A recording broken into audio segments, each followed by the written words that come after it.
Good morning, class. Today is Wednesday. We're on our big read here in your big reading books. We're on with the airplane. The story is entitled The Secret Message. It's on page 90. If you look down here at the bottom of the page, page 90. Our essential question is, what are some mean messages in animal stories? So we're going to have an animal key character in the story today who's going to teach us a lesson. The Secret Message is based on a poem by Rumi. Many years ago, a wealthy Persian merchant kept a parrot from India in his shop at the bazaar. A bazaar is like a fancy word for a shopping center. The bird, who once flew free in the Indian forest, now lived in a small cage. Colorful tiles covered the shop's domed ceiling and walls, but the parrot preferred the beauty of the forest. All day the bird sang of longing, but the merchant would not let him go, because the parrot could sing and talk, and his bright feathers attracted customers to the shop. The parrot had helped the merchant become rich and famous. And there's a great picture of his beautiful feathers, and a parrot, a talking parrot, and a singing parrot would bring people to the shop. So the merchant's getting rich off of the parrot.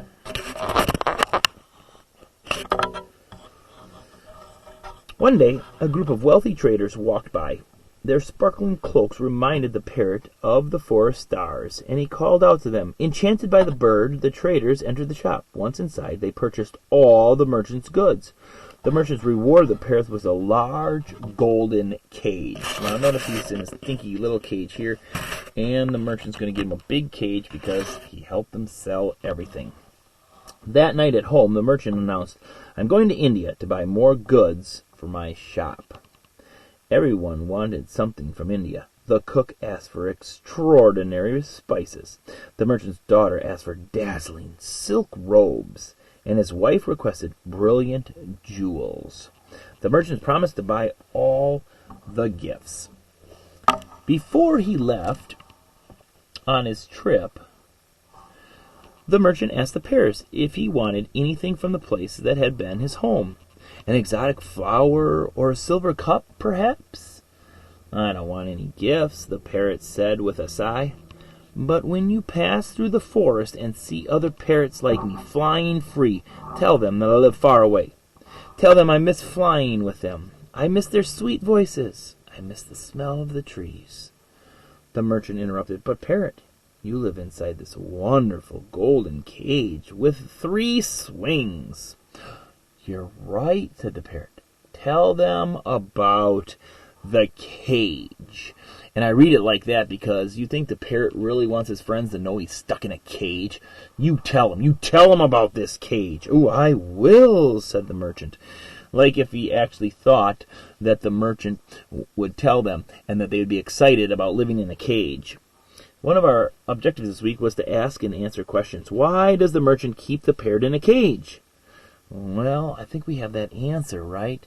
The parrot was always singing of longings to be free, and if you let him out of the cage, what do you think the parrot would do? Well, let's go to India.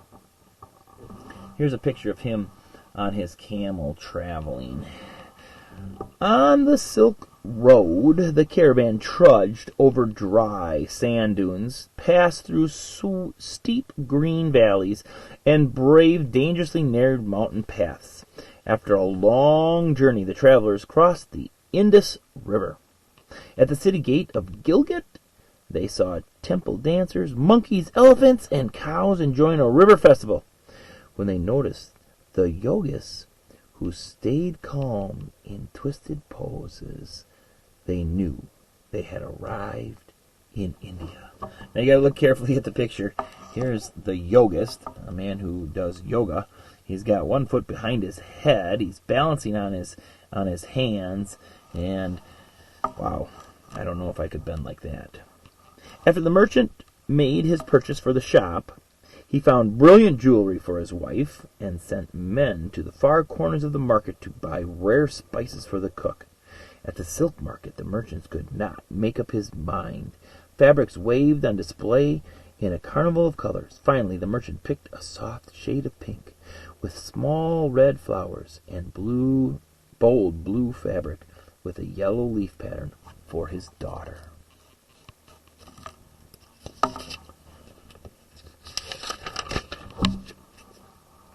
On the way back to Persia, you're going to see he's going through the forest. On his way back to Persia, the merchant caravan passed through a thick tropical forest. He heard voices like his parrots. He saw beautiful birds like his, flying free among the trees. "Stop the caravan," ordered the merchant. He stepped down and asked the birds to gather around. "I have a message from your friend," he said. The parrot sat on twisted banyan tree branches and listened. "Far away in India, I own a parrot that looks like you." He sent a message. He remembers flying in the forest, hearing your sweet voices, and smelling the trees. He lives inside a beautiful cage that I bought for him. It has 3 golden swings inside. The birds listened carefully. Suddenly, one by one, they fell off their branches with their backs on the ground and their feet in the air. Their bodies lay still under the shadows of the banyan canopy. It looks like they all died. The shocked merchant could not believe his eyes. The parrot stayed stiff on the ground. After a while, the merchant ordered his caravan to move on. I got to ask myself a question. We got to ask and answer questions. Why do you think the parrots did this? Why do you think the parrots? They heard about his friend who used to be free, who used to sing, who used to fly with them, and now is stuck in a cage, even a cage with 3 swings.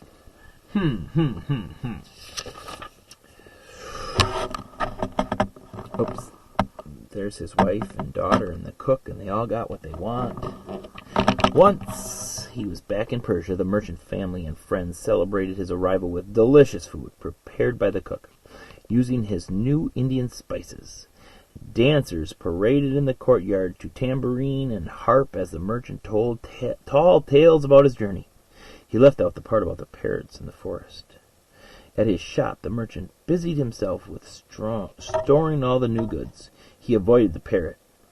One quiet afternoon, the parrot asked, "Merchant, when you were in India, did you deliver my message?" "Parrot, something bad happened in the forest. I don't wish to talk about it." "For years I have sung for you in a cage," said the parrot. "I didn't ask for jewels or spices. I only asked you to deliver a message for me. Is this how you repay me?" "Well, if you insist, I will tell you. I did indeed deliver your message to the birds. They listened, and then suddenly they all fell off the tree branches, not one breathing a single breath." Why do you think the merchant avoided the parrot when he returned? You ever done something wrong, and your parents are home then from work, and all of a sudden I get busy in my bedroom, and I don't have to talk to mom then, or I'm doing all sorts of chores and cleaning everything? The man did not want to deliver the bad news to the parrot. That's why he kept busy in the shop. That's why he avoided him. But finally, one afternoon, he told him, "I wonder what's going to happen." Oh, no. What? The parrot listened. Then, as soon as the merchant stopped talking, he fell off his golden swing with his feet pointed up to the sky. Not a single breath came out of him. The merchant ran to the cage. "What have I done?" he cried. "Have I caused your death?" The parrot stayed still at the bottom of the cage. The merchant knew that this parrot would never bring another customer to his shop. He took the stiff bird out of the cage and placed him on the counting table.